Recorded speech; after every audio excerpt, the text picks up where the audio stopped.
চাল নাই ডাল নাই কি দিয়ে রন্ধন করব 20 বছর আগে যে তোরে 20 টাকার বাজার কইতেছি এ কি করছস হাই আমি জানি না এই না আমারই ভাত খাইতো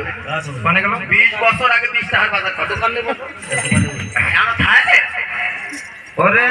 আমার মা 20 টাকার বাজার করে দিত আমার মা রে বাবা আমার বাবা মা 40 বছর খালে মধ্যে করা লাগতো তাহলে তুই কেন 20 বছর পারিস না আমি জানি না ওই যে তোর মা আগে দুর্গা পূজা আইছে এখনো যাবার নাম নেই মা বাবা তো জানা আছে বাবা তুলবা না হ্যাঁ আমার পাল से আমার বড় করতে ले ले मत ले ले चावल है गोभी भी है आलू भी है मिर्चा भी है सब कुछ है दुकान में जास्ती बाजार करते